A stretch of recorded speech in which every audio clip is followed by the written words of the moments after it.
je suis Tracy Ntumba et je suis très heureuse de vous retrouver en ce jour. 30 juin 1960, 30 juin 2020, soit jour pour jour, 60 ans, 21 915 jours, 525 960 heures, 31 557 600 minutes se sont écoulées depuis notre accession à l'indépendance. À cette même période, près d'une dizaine d'États africains accédèrent eux aussi à leurs indépendances.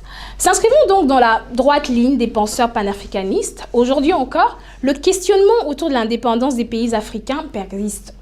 Quel est notre modèle de développement économique, par exemple? Ce modèle correspond-il à notre histoire, à nos atouts, à nos attentes, à nos traditions, à nos cultures, ou tout simplement à nous-mêmes, à notre type d'homme? Tout comme Joseph Kizerbo, je me suis moi aussi questionnée. Qui sommes-nous exactement? Quel genre de citoyens sommes-nous? Quel type d'État avons-nous et quel type d'État voulons-nous avoir? À ce qui paraît, la RDC est bien trop grande pour être indépendante. On laisse entrevoir l'idée selon laquelle, pour nous consoler d'ailleurs, notre pays serait un scandale géologique.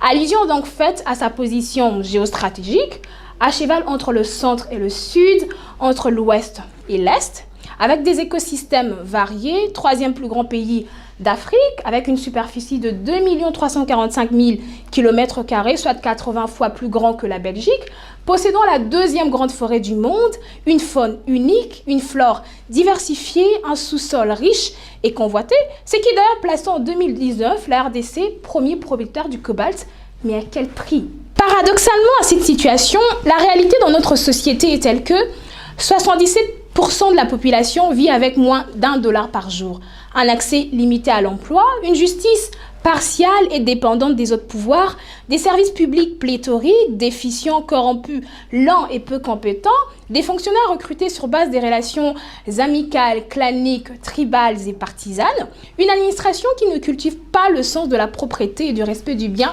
public, un faible taux de scolarisation d'enfants. Pour ceux qui ont pu aller à l'école, les taux de retention globale est inférieur donc à 50%, une forte dépendance de l'économie aux produits miniers, l'exposant aux fluctuations des cours mondiaux et la cerise sur les gâteaux. Au fait, la RDC classée 184e sur 190 pays dans le rapport Doing Business de 2019.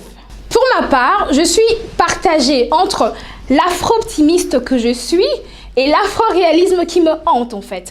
Loin de moi l'intention de dénigrer les luttes et les victoires de nos pères. L'indépendance, en fait, est définie comme étant une condition pour une nation, un pays ou un État dans lesquels les résidents et la population exercent l'autogouvernance et habituellement une souveraineté totale sur le territoire. Cependant, cette souveraineté, qu'elle soit politique ou économique, commence par une prise de conscience de ses propres responsabilités envers son peuple, premièrement, et deuxièmement, envers les générations futures. La pauvreté matérielle et spirituelle a créé la dépendance de nos communautés.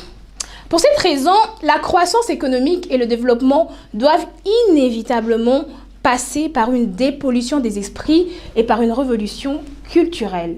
Le manque d'intérêt pour nos traditions, notre ignorance des grands enjeux, ainsi que notre complexe d'infériorité vis-à-vis des cultures étrangères, créent et entretiennent notre insouciance et notre dépendance. Permettez-moi de le dire, puisqu'il faut le dire. Sans notre prise de conscience collective, sans notre désaliénation spirituelle et mentale, la RDC, comme la plupart des pays africains, sera une fois de plus colonisée. Nous ne parlerons pas cette fois-là de colonisation au sens strict que le mot l'indique, mais nous allons vivre cette fois-là, si pas on y vit déjà, une sorte de néocolonialisme. L'État devra donc sérieusement s'organiser pour créer de l'emploi et assurer la sécurité de ses citoyens. Il ne s'agit pas des choses avec lesquelles nous négocions. Il ne s'agit pas des choses qui peuvent être faites. Il s'agit exactement et effectivement des choses qui doivent être faites. Notre tissu économique repose donc sur des économies de rente, des économies de survie. L'informel a permis aux communautés de vivre pendant ce temps où sont nos leaders. Dans les assemblées législatives, certes, mais avec quel cahier des charges? Avec quelle priorité? Nous nous bomberons le torse une fois de plus pour clamer et revendiquer notre indépendance en ce jour.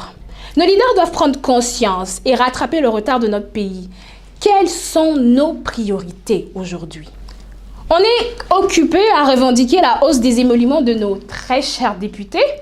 Pendant ce temps, Le peuple vit et croupit dans la misère. L'enseignant, malheureusement, n'est pas payé.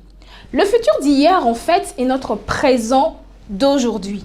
Et le futur dans lequel nous nous projetons aujourd'hui sera demain notre présent.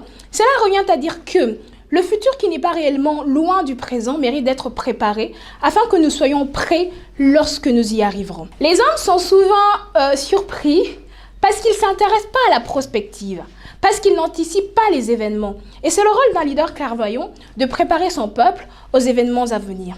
N'oublions pas, le temps ne change pas les choses. C'est plutôt l'action dans le temps qui change les choses. Il fait beau où l'on va.